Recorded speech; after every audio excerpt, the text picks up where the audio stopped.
Өвгөн би ярьж байна. Өрөөдийн өлөн санааг өвдөглөж сөхийсэн өндөрлөгийн тэр уул ших хүнийг би ярьж байна. Өнгөн онгосон дээлийнхэн шилбэндэн сэтэрхлээр аюулах гээд эмгий маань дэргэд хүүхэд зих харагдадаг өвгмэн хүрэн атнайхаа нуруунд гүн говийнхнийхаа хүнс ноос хөхө цайгийгэн ачаалаад хүслийг нь туждаан хүүрдэж гүйцээсэн хөхн охой жилтэй аянчин хүн байсан юм аа.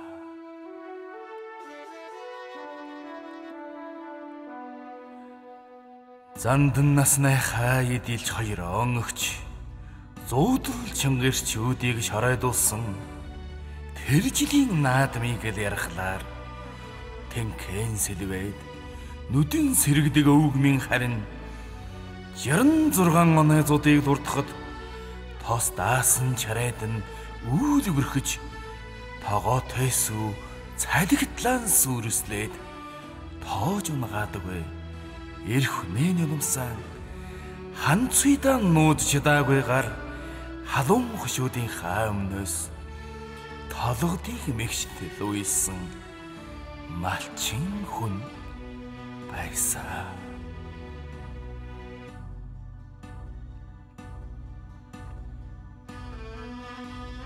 Алтай хайрхандаан гал цахиж аргалын зогсоолоос ичүүлээд айл саахалтаа гэрэл авчирсан ацай буурал өвгийг маань аргал түүж тус дороо хүүхдээс эхлээд амин сахилтай гүнгэр ба бурхан хүртэл алтан нартай насан цацуул хүн байсан юм а гэж ярьцгаадаг аа.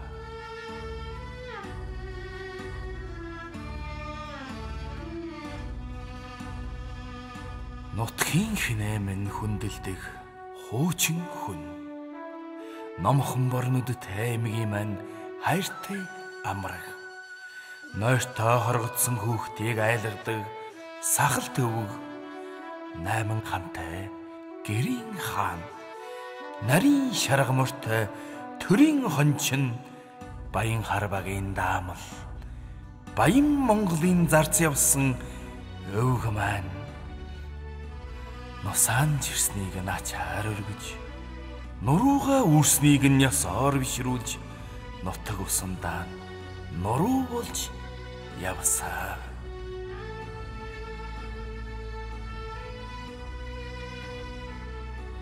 Утаан дагсан буугаа нүур эдл гарахад улаарсан чонуулын хаа хүртэл нуудаг уян дээр шүүгүүлэн буухад бургсан ноход дууга хураадаг уул найныг сахуус ус найныг гал болж явсан өвг маань их нутгийн маань шорой дулаахан байдаг юм а гэж ээжийнхаа уран гаргаж ойсон элвэг дээлтэйга цуг эмийлэн дэрсэн хэвээрээ эрен талдаа ирсэн шиг амбуцсан Монголоо.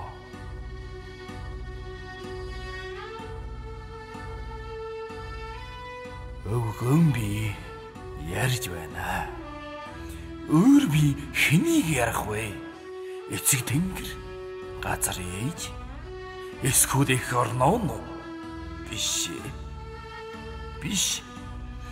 Энэ бүхнийг энг тансаг байлгая гэж амьдэрсэн энгийн нэг нь малчин өв хөдөөгийн тэр бор насны би ярьж байна. Өвгөн би ярьж байна.